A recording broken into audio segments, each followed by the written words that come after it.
परीक्षेला विचारले गेलेले वर्तुळावरील प्रश्न तुम्हाला अवघड जातात का? नमस्कार, स्वागत आहे तुमच्या आवड गणिताची या चॅनलमध्ये। आजच्या व्हिडिओमध्ये आपण वर्तुळ या प्रकरणावरील अत्यंत महत्त्वाचे प्रश्न जे की बोर्ड परीक्षेला विचारले गेलेले आहेत ते आज आपण या ठिकाणी सोडवून देणार आहे। प्रत्येक प्रश्न हा वेगळ्या पद्धतीचा असल्यामुळे व्हिडिओ शेवटपर्यंत बघा। व्हिडिओ आवडला तर व्हिडिओला लाईक, शेअर आणि कमेंट करायला विसरू नका आणि त्याचप्रमाणे जर चॅनलवर नवीन आणि पहिल्यांदाच असाल तर चॅनलला नक्की सबस्क्राइब करून बेल आयकॉन ही दाबा। आता या ठिकाणी बघा, पहिल्या प्रश्नात आपल्याला काय सांगितलेलं आहे, त्रिज्या अनुक्रमे 5.5 सेमी आणि 3.3 सेमी असलेली दोन वर्तुळे परस्परांना स्पर्श करतात, त्यांच्या केंद्रातील अंतर किती सेमी आहे? ठीक आहे, पण यामध्ये या प्रश्नामध्ये बघा तुम्हाला असं विचारलेलं आहे का की अंतर स्पर्श केलेले आहे किंवा बाह्य स्पर्श केलेला आहे? नाही। त्यामुळे तुम्हाला या ठिकाणी बघा, जर वर्तुळाने बाह्य स्पर्श केला असेल तर तुम्हाला काय करायला लागणार आहे, त्या दोघांची जी त्रिज्या आहे त्यांची बेरीज या ठिकाणी करावी लागणार आहे। किती आली बघा, 8, इथं आले 8 आणि इथं येणार आहे दशांश चिन्ह। ठीक आहे, त्याच पद्धतीने जर अंतर्वर्तुळ असतील तर आपल्याला काय करायला लागते, वजाबाकी करावी लागते आणि वजाबाकी केल्यानंतर आपल्याला 2.2 हे उत्तर मिळणार आहे। म्हणजे त्याचा अर्थ ना की बी पर्याय आहे ना की सी पर्याय आहे, तर पर्याय क्रमांक डी असणार आहे। कारण प्रश्न तुम्हाला फिरवून विचारलेला आहे की दोन वर्तुळे परस्परांना स्पर्श करतात, पण ती वर्तुळ कुठल्या पद्धतीने स्पर्श करतात हे या ठिकाणी दिलेलं नाही। त्यामुळे या ठिकाणी बघा पर्याय क्रमांक डी बरोबर आहे, कारण 8.8 आणि 2.2 हे त्याचं काय असणार आहे, उत्तर असणार आहे। जर वर्तुळांनी बाह्य स्पर्श केला असेल तर 8.8 आणि अंतर्वर्तुळ असतील तर 2.2 हे उत्तर असणार आहे। त्यामुळे किंवा हा पर्याय या ठिकाणी बरोबर आहे, म्हणजे डी पर्याय बरोबर आहे। तर आता पुढच्या प्रश्नाकडे, आता या ठिकाणी सुद्धा हा सुद्धा काय आहे तुम्हाला, तर अचूक पर्याय निवडा मधलाच प्रश्न आहे। काय सांगितलेले बघा, प्रश्न किती सोपा आहे। 5 सेमी त्रिज्या असलेल्या वर्तुळातील सर्वात मोठ्या जीवेची लांबी काय? आता किती, आता सर्वात मोठी जीवा म्हणजे काय असतं, आपलं व्यास असतं आणि व्यास हा काय असतो, त्रिज्येच्या डबल असतो। जर त्रिज्या 5 सेमी असेल तर व्यास किती असणार आहे, 5 दोन्ही 10 असणार आहे, म्हणजे 10 सेमी हे उत्तर या ठिकाणी काय असणार आहे, बरोबर असणार आहे। ठीक आहे, आपण या ठिकाणी प्रत्येक प्रकारचे प्रश्न या ठिकाणी बघणार आहे जे की बोर्ड परीक्षेला विचारलेले आहेत। ठीक आहे, आता या ठिकाणी बघा अजून एक प्रश्न आपल्याला विचारलेला आहे। काय आहे बघा, अर्धवर्तुळाचे अंशात्मक माप किती असते? अर्धवर्तुळ म्हणजेच किती असतो, तर या ठिकाणी बघा जर अर्धवर्तुळ असेल तर याचा अंशात्मक माप हे किती असतं, 180 अंश असतं। म्हणजे डायरेक्ट या ठिकाणी पर्याय तुम्ही लिहू शकता। ठीक आहे, आता जाऊया पुढच्या प्रश्नांच्याकडे। आता या ठिकाणी बघा 1 गुणांचाच हा प्रश्न आहे, पण काय विचारलेले, केंद्र सी असलेल्या वर्तुळाची त्रिज्या 6 सेमी आहे। जर समजा एक वर्तुळ असेल, इथं केंद्र काय सांगितलेलं आहे, सी, त्रिज्या किती दिलेली आहे तुम्हाला, 6 सेमी या ठिकाणी दिलेली आहे। ठीक आहे, रेषा ए बी वर्तुळाला ए मध्ये स्पर्श करते, तर कोण ए सी बी चे माप किती अंश असेल असं आपल्याला सांगितलेलं आहे। ठीक आहे, ही काय झाली आपली रेषा ए आणि बी झाली। ठीक आहे, ही काय ए हा काय करतो, वर्तुळाला ए मध्ये स्पर्श करतो, तर आपल्याला असं विचारलेलं आहे कोण सी ए बी चे माप किती, सी ए बी चे माप किती असणार आहे, तर कोण सी ए बी बरोबर किती असणार आहे, आपले 90 अंश असणार आहे। कारण काय असणार आहे इथं, स्पर्शिका त्रिज्या प्रमेयावरून। ठीक आहे, एकच मार्काचा प्रश्न आहे, पण हे कारण तेवढंच महत्वाचं आहे। कारण आपण प्रमेय बघितलेला आहे, त्रिज्या ही वर्तुळाच्या स्पर्शिकेला काय असते, लंब असते। त्या प्रमेयावरूनच आपण काय लिहिलेलं आहे, कोन सी ए बी बरोबर किती असणार आहे, 90 अंश असणार आहे। म्हणून मी तुम्हाला नेहमी सांगत असते की सराव संच 1 पॉइंट म्हणजे सराव संच पहिले जे सराव संच आहेत ते तुम्हाला 1 गुणांचे जे मार्क आहेत ते पैकीचे पैकी मिळवून देणार आहेत। सराव संच सोपे आहेत म्हणून ते सोडवायचे नाहीत असं करू नका, तेही सराव संच सर्व सोडवून घ्या, जेणेकरून तुम्हाला पैकीच्या पैकी मार्क पडायला मदत होईल। ठीक आहे, या ठिकाणी बघा बाह्यस्पर्शी असलेल्या दोन वर्तुळांच्या त्रिज्या अनुक्रमे 5.5 सेमी व 4.2 सेमी असतील तर त्यांच्या केंद्रातील अंतर किती असेल असं विचारलेलं आहे। आता या ठिकाणी बघा बाह्यस्पर्शी असलेल्या दोन वर्तुळांच्या त्रिज्या दिलेल्या आहेत। ठीक आहे, म्हणजेच R1 बरोबर किती दिलेलं आहे तुम्हाला, 5.5 दिलेलं आहे आणि R2 बरोबर किती दिलेलं आहे, 4.2 दिलेले आहे। ठीक आहे, बाह्यस्पर्शी वर्तुळ आहेत,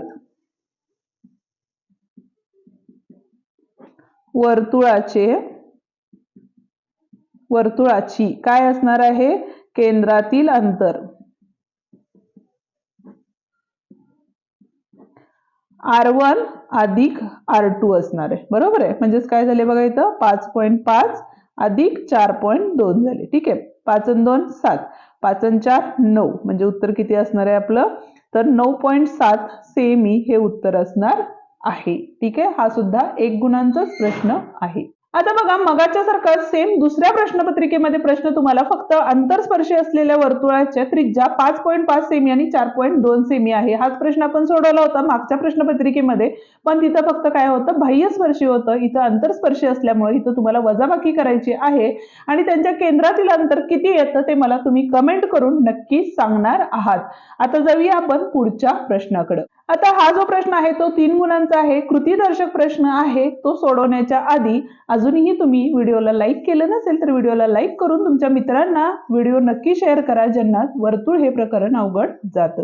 आता या ठिकाणी बघा सोबतच्या आकृतीमध्ये माप कोन BAC बरोबर 40 अंश असेल तर BAC बरोबर 40 अंश दिलेलं आहे, तर माप कंस BXC व माप कंस BAC यांची मापे काढा असं आपल्याला सांगितलेलं आहे. ठीक आहे, आता अंतर्लिखित कोनाच्या प्रमेयावरून काय लिहिलं बघा, तर माप कोन BAC बरोबर 1/2 माप कंस काय असणार आहे, BXC असणार आहे. ओके, पण आता BAC हा किती दिलेला आहे आपल्याला, तर 40 अंश दिलेला आहे. आता हा जो 2 आहे तो काय आहे, तर भागाकारात आहे, इकडे गेल्यानंतर काय होईल, गुणाकारात होईल. म्हणजे 40 दोन्ही माप कंस BXC किती असणार आहे, 80 अंश असणार आहे. ठीक आहे, त्याच पद्धतीनं माप कंस BAC काढायचा झाला तर BAC काढायचा झाला तर कंसाच्या मापाच्या ज्या व्याख्या आहेत त्याच्यावरून आपण काय करू शकतो बघा, तर या ठिकाणी काय करणार आहे, पूर्ण वर्तुळ कंसाचे माप हे किती असते, तर 360 अंश असते. त्याचाच प्रमेय या ठिकाणी वापरला तर 360 वजा 80 केले तर बघा या ठिकाणी शून्यातनं 0 गेले, 0 राहिले, 8तनं म्हणजे 16तनं 8 गेले, 8 राहिले, हातच्या 1 दिला, म्हणजे 280 अंश या ठिकाणी आलेलं आहे. ठीक आहे, हा आपला 3 गुणांचा प्रश्न होता जो की तुम्हाला कृतीदर्शक प्रश्न म्हणून विचारला गेलेला आहे. आता या ठिकाणी बघा परत एकदा कृतीदर्शक प्रश्नामध्ये 3 गुणांसाठी हा प्रश्न विचारलेला आहे. हा प्रश्न म्हणजे कृतीदर्शक प्रश्न वर्तुळाचा विचारलेला आहे. ठीक आहे, म्हणजेच तुम्हाला वर्तुळ प्रकरण जर प्रमेय तुम्ही व्यवस्थित केले असेल तर अत्यंत सोपे जाणार आहे आणि जर तुम्हाला अजूनही अवघड जात असेल तर वर्तुळाचे प्रत्येक व्हिडिओ आपण आपल्या चॅनलवरती अपलोड केलेले आहे. अजूनही वेळ निघून गेलेली नाही, त्यामुळं ते प्रकरण तुम्ही एकदा बघून घ्या जेणेकरून परफेक्ट होऊन जाईल. केंद्र B वर्तुळास कंस APC एकरूप कंस EQE दिलेला आहे. काय दिलेलं आहे बघा, APC एकरूप कंस आणि इथं काय दिलेलं आहे, DQE दिलेलं आहे. ठीक आहे, तर जीवा AC एकरूप जीवा DE दिलेली आहे. AC आणि DE एकरूप जीवा दिलेल्या आहेत. दाखवण्यासाठी कृती पूर्ण करा असं आपल्याला सांगितलेलं आहे. मग आता या ठिकाणी बघा त्रिकोण ABC आणि त्रिकोण DBE यामध्ये ABC आणि DBE मध्ये काय आहे बघा, बाजू AB एकरूप बाजू DB दिलेली आहे. AB आणि DB काय आहेत, तर एकाच वर्तुळाच्या त्रिज्या. हे काय असणार आहे, कारण असणार आहे. ठीक आहे, एकाच वर्तुळाच्या त्रिज्या असल्यामुळे त्या काय असणार आहेत, समान असणार आहेत, म्हणजे एकरूप असणार आहेत. त्याच पद्धतीने इथे बघा BC कुठे आहे बघा, BC आणि BE दिलेलं आहे. इथे सुद्धा आपल्याला काय येणार आहे, आपल्याला तेच कारण येणार आहे, एकाच वर्तुळाच्या त्रिज्या किंवा त्रिज्या लिहिलं तरीही चालेल. ओके, आणि त्याच्यामुळे काय झालं, तर कोण ABC एकरूप कोण कुठला दिलेला आपल्याला, DBE एकरूप कंसांची व्याख्या आहे. आता एकरूप कंसाची व्याख्या म्हणजेच काय झालं बघा, जर कंस एकरूप असेल तर इथले जे कोण असतात ते कोण सुद्धा काय असतात, आपले एकरूप असतात. बरोबर आहे, त्यामुळे काय झालं, हे दोन्ही त्रिकोण कुठल्या कसोटीनुसार एकरूप झालेले आहेत इथं, तर बाजू कोण बाजू म्हणजेच कुठली कसोटी आलेली आपली, बा कसोटी.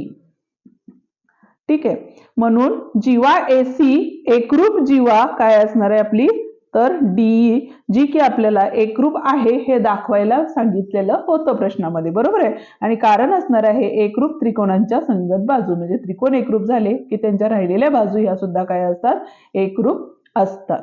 ठीक आहे, जाऊया आता पुढच्या प्रश्नाकडे. पण अजूनही जर तुम्ही चॅनलला सबस्क्राईब केलं नसेल तर चॅनलला सबस्क्राईब करून बेल आयकॉनही दाबा. आता या ठिकाणी बघा अजून एक प्रश्न अशाच पद्धतीचा विचारले गेलेला आहे, फक्त प्रमेय वेगळा आहे, कृतीदर्शक प्रश्न आहे. काय आहे बघा, आकृतीमध्ये ओ केंद्र असलेल्या वर्तुळाचा रेख पीएस हा स्पर्शिका खंड आहे. पीएस हा काय आहे, स्पर्शिका खंड आहे. स्पर्शबिंदू यस आहे, हा काय आहे तर स्पर्शबिंदू यस आहे. रेषा पी आर ही वृत्तछेदिका आहे. पी आर ही काय आहे, आपली वृत्तछेदिका आहे. जर PQ बरोबर 3.6, PQ आपल्याला किती दिलेला आहे, 3.6 दिलेला आहे. QR किती दिलेला आहे बघा या ठिकाणी, तर 6.4 दिलेला आहे. तर PS ची लांबी काढण्यासाठी पुढील कृती पूर्ण करा असं आपल्याला सांगितलेलं आहे. ठीक आहे. आता इथं स्पर्शिका छेदिका रेषाखंडाचे प्रमेय काय सांगते, तर PS चा वर्ग हा PQ गुणिले PR इतका असतो. ठीक आहे.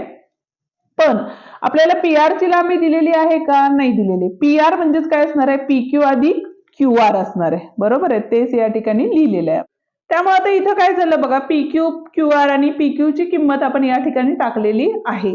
त्यामुळे इथं बघा 3.6 अधिक 6.4 म्हणजे 100 होतात ऍक्च्युली, पण इथं बघा 3.6 आणि 6.4 केले तर 6×4 10, 6×4 10 झाले आणि दशांश चिन्ह या ठिकाणी म्हणजे किती आले आपले, 10 आले. म्हणून 3.6 गुणिले 10 केलं तर उत्तर किती मिळणार आहे, 36 मिळणार आहे. आणि 36चं वर्गमूळ हे किती असतं, तर 6 असतं. म्हणून हे काय असणार आहे, आपलं फायनल उत्तर आलेलं आहे. ठीक आहे. आता हा सुद्धा काय आहे बघा, कृतीदर्शक प्रश्न आहे. काय सांगितलेलं आहे, माप कंस PMQ म्हणजेच कुठला दिलेला आहे बघा, PMQ दिलेला आहे 130. तर कोण PQS म्हणजेच कुठला बघा, PQS हा कोण आपल्याला या ठिकाणी काढायचा आहे. त्याच पद्धतीनं कोण PQR म्हणजेच हा सुद्धा कोण या ठिकाणी आपल्याला काढायचा आहे. त्यासाठी कृती पूर्ण करा असं आपल्याला सांगितलेलं आहे. ठीक आहे. माप कंस PMQ किती दिलेले आपल्याला, 130 दिलेला आहे. माप कंस PNQ काढायचा झाला, PNQ काढायचा झाला तर आपण काय करतो, पूर्ण वर्तुळाच्या मापातून इथल्या मापकंसाचे हे काय करणार आहे, वजा करणार आहे. म्हणजेच माप कंस या ठिकाणी काय असणार आहे आपला, तर PMQ असणार आहे. बरोबर आहे. म्हणजेच 360 वजा 130 केले तर इथं आले 0, 3 आणि हे 2 म्हणजे 230 अंश या ठिकाणी आलेलं आहे. पण स्पर्शिका छेदिका प्रमेयावरून इथं बघा कोण PQS म्हणजेच कुठला बघा, कोण PQS बरोबर 1/2 माप कंस PMQ असणार आहे. PMQ असणार आहे. ठीक आहे. आता तो किती आहे PMQ, जो आपल्याला दिलेला आहे 130 अंश दिलेला आहे. ठीक आहे. म्हणजेच किती झाला, भाग घालवला, बेसख 12 आणि 1 राहिले, बेपंचे 10 म्हणजे 65 अंश झालेला आहे. ठीक आहे. त्याच पद्धतीनं जर आपण इथं रेषीय जोडीतील कोणांचा विचार करून केला असता तरीही चाललं असतं, पण इथं आपल्याला मापकंस माहिती आहे. म्हणजेच P आणि Q जो आत्ताच आपण काढला तो किती आहे बघा, इथं 230 अंश आहे. परत एकदा 2नी भाग घालवला, बे के बे 1 राहिले, बेपंचे 10 म्हणजे 115 अंश या ठिकाणी आलेला आहे. हा सुद्धा अत्यंत महत्वाचा प्रश्न आहे. ठीक आहे. जाऊया आता पुढच्या प्रश्नाकडे. पण अजूनही व्हिडिओला लाईक केलं नसेल तर व्हिडिओला लाईक करून हाईप द्यायलाही विसरू नका. पुढचा प्रश्न म्हणजे 3 गुणांसाठी जो प्रश्न आहे, चक्रीय चौकोनाचे सम्मुख कोन परस्परांचे पूरक कोन असतात हे सिद्ध करा. म्हणजे चक्रीय चौकोनाचा जो प्रमेय आहे तो या ठिकाणी तुम्हाला सिद्ध करायचा आहे आणि त्याची जी सिद्धता आहे ती आपण आपल्या चॅनलवरती अपलोड केलेली आहे ऑलरेडी, ती तुम्ही बघू शकता. आणि जर तुम्हाला अजून परत एकदा माहिती हवी असेल किंवा समजून घ्यायचं असेल तर तशी कमेंट करा, आपण नेक्स्ट व्हिडिओ त्या प्रमेयावरती बनवूयात. काय सांगितलेलं आहे बघा प्रश्न, तर आकृती रेख BC ही वर्तुळाची स्पर्शिका असून, BC ही काय वर्तुळाची स्पर्शिका असून वर्तुळाला बिंदू A मध्ये स्पर्श करते. देताना आपल्याला काय दिलेलं आहे, तर माप कंस काय दिलेलं आहे बघा, DQA बरोबर 84 अंश दिलेला आहे. त्याच पद्धतीनं माप कंस FSA बरोबर 150 अंश दिलेला आहे. तर पुढील किमती काढा असं आपल्याला सांगितलेलं आहे. ठीक आहे. आता या ठिकाणी बघा कोण DAB काढायचे आपल्याला, माप कोण DAB. तर त्यासाठी काय सूत्र आहे, तर 1/2 गुणिले माप कंस कुठला कोणचा आहे बघा इथं, DQA, माप कंस DQA. कारण काय आहे इथं, अंतर्लिखित प्रमेय. ठीक आहे. अंतर्लिखित कोनाचे प्रमेय असं लिहिलं तरीही चालेल. इथं काय आले आपले 1/2 गुणिले 84 अंश म्हणजेच 1/2 गुणिले दोन्ही भाग घालवला 84ला, बेचोक 8 बेदोनी 4. म्हणजेच पहिलं जे कोण आहे माप कोण DAB बरोबर आपल्याला किती मिळालेलं आहे तर 42 अंश या ठिकाणी मिळालेलं आहे. ठीक आहे. आता त्याच पद्धतीने आपल्याला कुठला कोण काढायचा आहे बघा तर FDA काढायचा आहे. FDA हा कोण काढायचा आहे त्यांनी अंतर्लिखित केलेला कंस कोणता आहे तर FSA आहे, ज्याचं माप तुम्हाला दिलेलं आहे 150 अंश. ठीक आहे. परत एकदा तोच प्रमेय येणार आहे इथं. तर माप कोण FDA बरोबर काय असणार आहे बघा इथं 1/2 गुणिले माप कंस काय असणार आहे आपलं तर DQA असणार आहे. त्यामुळे इथं बघा 1/2 गुणिले 150 झालं इथं, कारण तेच लिहायचंय तुम्हाला आंतरलिखित कोन प्रमेय. ठीक आहे. 150ला भाग घालवला, 2×7 14, 1 राहिले 2×5 10. म्हणजेच माप कोन FDA हा किती आलेला आहे आपला तर 75 अंश इतका आलेला आहे. ठीक आहे. हा होता आपला 3 गुणांचा प्रश्न. आता या ठिकाणी बघा 3 गुणांसाठी परत एक विचारलेला प्रश्न आहे, पण खूप वेगळा प्रश्न आहे या ठिकाणी. इथं बघा ABC केंद्रबिंदू असलेली वर्तुळे परस्परांना बाहेरून स्पर्श करतात. आता केंद्रबिंदू A, B आणि C असलेली वर्तुळं बाहेरून काय करतात एकमेकांना स्पर्श करतात. आकृती तुम्ही पेन्सिलनी काढायची आहे. इथं बघा A, B, C घेतलं आणि ते काय करतात बाह्य स्पर्श करतात, त्यामुळे इथं दिलेलं आहे. पण तुम्हाला AB चं अंतर दिलेलं आहे, म्हणजे A पासून B चं दिलेलं आहे. इथं बघा R1 R1, इथं R2 R2 आणि हे R3 आणि R3 घेऊया आपण. ठीक आहे. तर आपल्याला बघा पहिल्यांदा AB दिलेला आहे. AB किती दिलेलं आहे 3 सेमी दिलेलं आहे. पण AB म्हणजेच काय आपलं तर 2 त्रिज्यांची बेरीज आहे. ती किती आहे आपली 3 सेमी. ठीक आहे. नंबर 1. त्याच्यानंतर BC म्हणजेच दुसऱ्या BC म्हणजेच काय आले आपले R2 अधिक R3, ती किती दिलेली आहे ती सुद्धा 3 सेमी या ठिकाणी दिलेली आहे. याला नंबर 2 दिले. ठीक आहे. आणि त्याच्यानंतर तिसरी म्हणजेच AC बरोबर काय असणार आहे बघा तर R1 अधिक R3 केलं तर इथं 4 सेमी या ठिकाणी दिलेली आहे. याला नंबर 3 द्या. आता एक काम करू, 1 2 व 3 ची बेरीज करू. 1 2 व 3 ची बेरीज करू. काय होईल त्याच्यामुळे बघा तर इथं बघा R1 अधिक R3 अधिक R2 अधिक R3 R1 अधिक R3 केलं तर इथं काय असणार आहे आपले 3 अधिक 3 अधिक 4 आले. ठीक आहे. म्हणजेच त्याच्यामुळे काय झालं तर 2R1 अधिक 2R2 अधिक 2R3 बरोबर 3 आणि 3 6, 6 आणि 4 10 झाले. बरोबर आहे. आता प्रत्येकाचा 2 2 सामायिक आहे, ते तिकडे गेल्यानंतर भागाकारात गेले, म्हणजे R1 अधिक R2 अधिक R3 बरोबर किती आलेलं आहे या ठिकाणी 10/2 म्हणजेच 5 आलेले आहे. ठीक आहे. आता एक काम करू आपण, R1 अधिक R2 बरोबर आता हा R3 इकडे गेल्यानंतर काय होईल 5 वजा R3 झाला. ठीक आहे. ही किंमत 4 घेतली. समीकरण 4 1 मध्ये ठेवू ची किंमत असं लिहिला तरीही चालेल. ठीक आहे. मग आता समीकरण 1 काय होतं बघा R1 अधिक R2 होतं. बरोबर आहे. म्हणजेच आपण तिथं काय लिहिलं तर 5 वजा R3 बरोबर किती आलेलं आहे बघा 3 आले. ठीक आहे. म्हणजेच हे R3 इकडे गेल्यावर धन होईल आणि हे 3 इकडे आल्यानंतर वजा होईल, म्हणजे R3 बरोबर 5 वजा 3 म्हणजेच किती आलेलं आहे 2 आलेलं आहे. ठीक आहे. आता R3 ची किंमत कुठल्या कुठल्या समीकरणामध्ये आहे BC मध्ये आहे, म्हणून BC बरोबर या ठिकाणी काय घेतलं आपण BC नाही घ्यायचं आपल्याला, फक्त पुढची जी पद आहेत ती घ्यायची आहेत.